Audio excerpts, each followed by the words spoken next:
Ներկայացեք խնդրեմ։ Բարև ձեզ, ես նախկին զինվորականն եմ,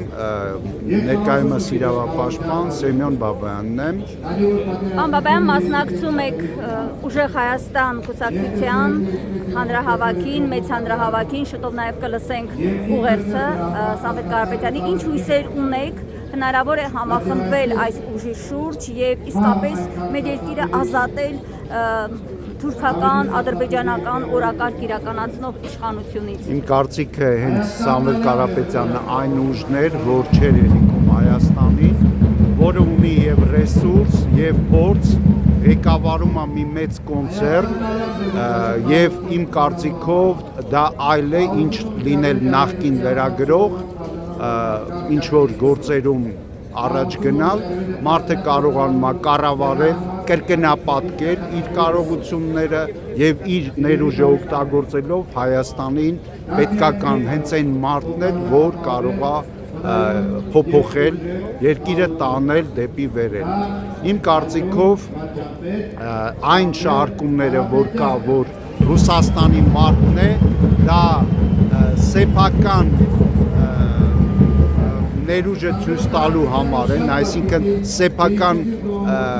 կեցվածքը ցույց տալու համար է եւ այդ մարդը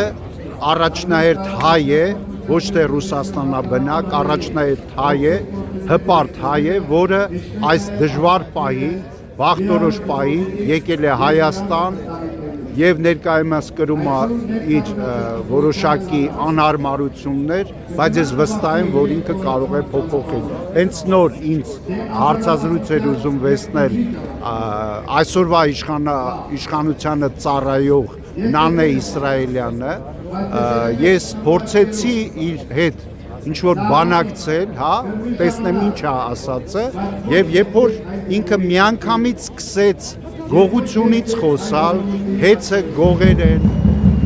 մոռանալով, որ կա անմեղության կարգավարկած, եթե կա այլ գործեր, նա դրա մասին իրազեկված պետք է չլիներ եւ տեսավ, որ այն ագրեսիան, որ ինքը այսօր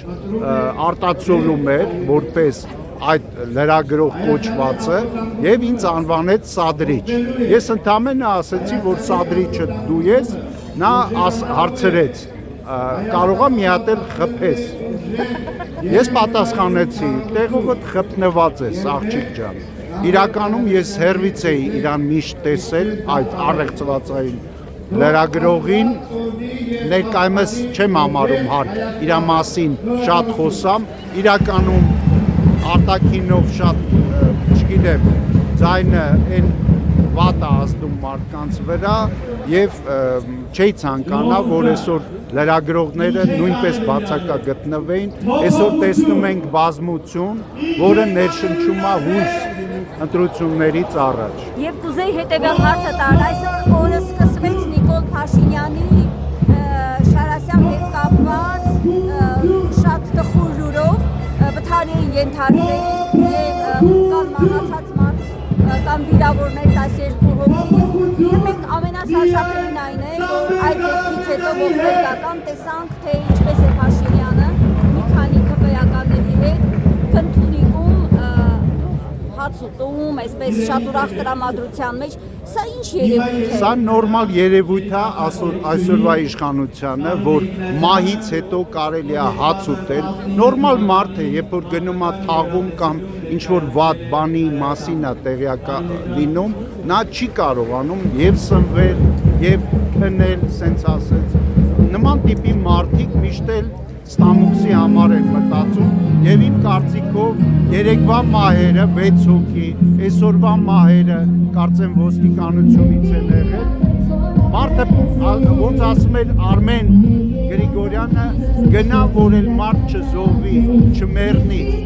Էսա իմ կոչը եւ այսօրվա ցույցի մասնակիցները նույնն են երևի փաստում ներկա լինելով այս հավաքում։